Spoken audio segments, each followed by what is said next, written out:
انسان کی آنکھوں سے جب آنسو برستے ہیں تو اس پر اللہ کی رحمت برستی ہے۔ اگر تم عظمت کی بلندیوں کو چھونا چاہتے ہو تو اپنے دل میں انسانیت کے لیے نفرت کی بجائے محبت پیدا کرو۔ اس دنیا میں کوئی خزانہ سانپ کے بغیر، کوئی پھول کانٹے کے بغیر اور کوئی خوشی غم کے بغیر نہیں ہے۔ ہر دل میں ایک کھڑکی ہوتی ہے جس سے آپ اپنے دل سے دوسرے کے دل کو دیکھ سکتے ہیں۔ اپنے آپ کو چھوٹا نہ سمجھو، تم بے خودی کے عالم میں خود ایک کائنات ہو۔ میں نے بہت سے انسان دیکھے ہیں جن کے بدن پر لباس نہیں ہوتا اور بہت سے لباس دیکھے ہیں جن کے اندر انسان نہیں ہوتا۔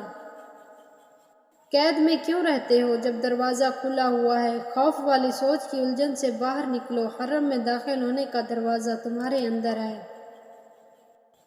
پیچھے مڑ کے دیکھو، کوئی نہیں جانتا دنیا کیسے شروع ہوئی۔ مستقبل کے بارے میں نہ ڈرو، کچھ بھی باقی رہنے والا نہیں ہے۔ اگر تم ماضی اور مستقبل میں پھنسے رہو گے تو حال گزر جائے گا۔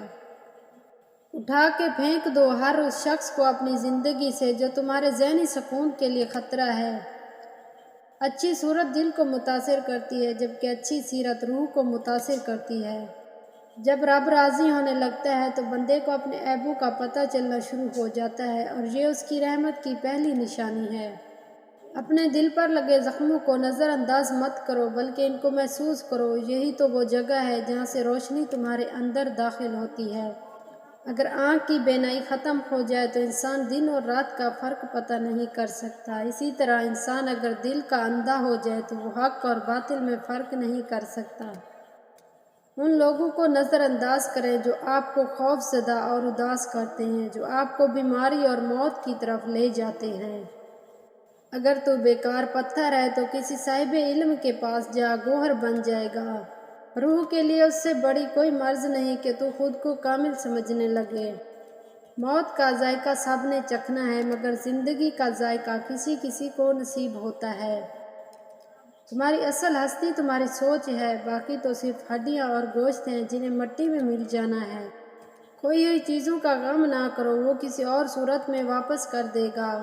اللہ تعالیٰ جب کسی سے ناراض ہوتا ہے تو اسے پاکیزہ لوگوں کی عیب جوئی کرنے میں لگا دیتا ہے۔ اللہ جسے قلبی سکون عطا کرتا ہے اسے مسجد کے کونے میں بھی مست رکھتا ہے ورنہ چمن میں بھی رنجیدہ کر دیتا ہے۔ اگر تم قرآن کو آنکھوں سے دیکھو گے تو الفاظ نظر آئیں گے، اگر دماغ سے دیکھو گے تو علم نظر آئے گا، اگر دل سے دیکھو گے تو تمہیں محبت نظر آئے گی اور اگر اپنی روح سے دیکھو گے تو تمہیں خدا نظر آئے گا۔ اپنے اندر تبدیلی پیدا کرنے کی کوشش کر، اولیاء اللہ کی صحبت اختیار کر، تیرے اندر تبدیلی پیدا ہو جائے گی۔ محبت میں تھوڑی سی توجہ زیادہ ہو تو وہ عشق بن جاتی ہے۔ صرف پیسہ ہی رزق نہیں ہے، عقل، ادب، چہرہ، اولاد اور علم بھی رزق میں شامل ہیں اور سب سے بڑی بات کہ بہترین دوست بھی رزق میں شامل ہے۔ اپنی زندگی اس کے حوالے کر دو جس کا پہلے ہی تمہاری سانسوں اور زندگی پر اختیار ہے۔ خالق سے مانگنا سنت ہے، اگر دے دے تو رحمت اور نہ دے تو حکمت، اور دنیا سے مانگنا ذلت ہے، اگر دے دے تو احسان، نہ دے تو شرمندگی۔